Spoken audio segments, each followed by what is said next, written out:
ఈ విషయం మీద ఎవరైతే ఈ కాల్మనీ వ్యవహారంలో నష్టం జరిగిందో ఇబ్బంది పడ్డారో వారి మీద ఏమాత్రమైనా సరే ప్రతిపక్ష నాయకుడికి పార్టీకి చిత్తశుద్ధి ఉంటే ఇంకొక మాట అనకూడదు, కానీ బుద్ధి జ్ఞానం ఎవరికైనా ఉంటే ఎవరికైనా సరే ఉంటే ముఖ్యమంత్రి మీద కాల్మనీ వ్యవహారంలో ముఖ్యమంత్రి భాగస్వామ్యం ఉందని చెప్పి బుద్ధి జ్ఞానం లేకుండా మాట్లాడినటువంటి ప్రతిపక్ష నాయకుడిని చూస్తే ఈ వ్యవహారం మీద వాళ్ళకి ఎంత చిత్తశుద్ధి ఉందో అర్థమవుతుంది అధ్యక్ష.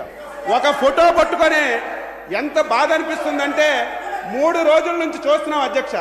ఒక ఫోటో పట్టుకొని ముఖ్యమంత్రి గారు ఈ ఫోటో తీశారు, ఎవరైతే నేరస్తులు ఉన్నారో వారితో సంబంధం ఉందని సిగ్గుమాలిన వ్యవహారం ఒక శాసనసభలో మాట్లాడితే బాధ అనిపిస్తుంది అధ్యక్ష. ఈరోజు మనం ప్రజాస్వామ్యంలో ఉన్నాం, ఈరోజు మనం ఎమ్మెల్యేలుగా ఉన్నాం. ఎవరు మన దగ్గరికి వచ్చినా సరే మనం ఫోటోలు తీయించుకుంటాం, అది మన నైజం.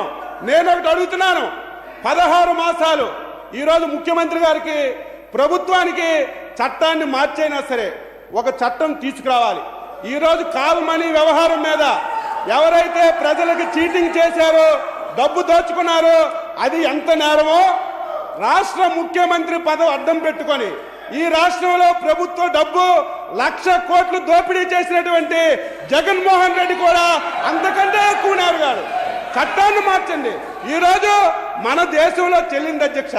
నేను అడుగుతున్నాను ఒకటి, ఈ రాష్ట్రంలో ఏ ఒక్క నేరంతోనైనా సరే ప్రతిపక్ష నాయకుడికి వైఎస్ఆర్ పార్టీకి సంబంధం లేకుండా ఒక్క నేరమైనా ఉందంటే ధైర్యంగా గుండె మీద చేసుకొని చెప్పండి.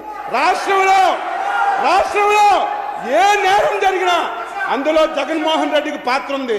ఈరోజు ఏటీఎం దొంగతనం చేస్తే అందులో వారి నాయకులే ఉన్నారు, ఎర్రచందనం దొంగతనం చేస్తే అందులో వారి నాయకులు ఉన్నారు, మహిళలు కుస్తీలతో దోపిడీ చేసిన దొంగల్లో కూడా ఈ భాగస్వామ్యం ఉంటే మా ముఖ్యమంత్రికి ఈ కాలం నేరంతో అడ్డగొట్టుతుంటే ఎంత బాధ అనిపిస్తుంది. ఓకే, జరిగింది వాస్తవం.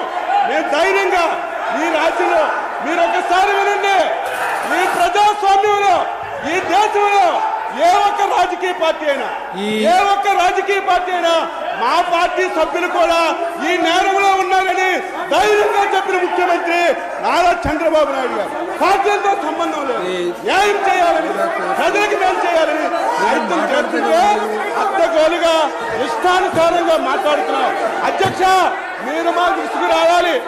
ఇదే సభ ఇంకో గంట జరిగితే ఆయన మెంటలెక్కాడు, మాకొచ్చి కలిసినా సరే ఆశ్చర్యపోవక్కర్లేదు.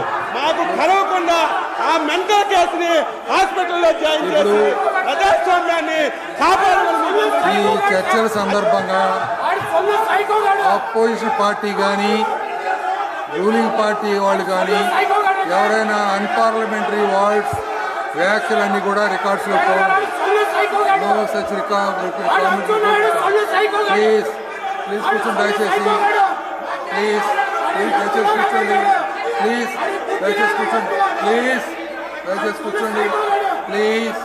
దయచేసి కూర్చోండి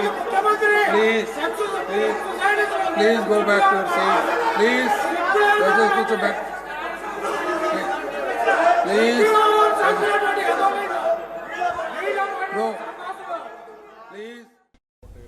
సంవత్సరాలు జయంతి ఉత్సవాలు అంబేద్కర్ గారికి మనం చేస్తున్నాం.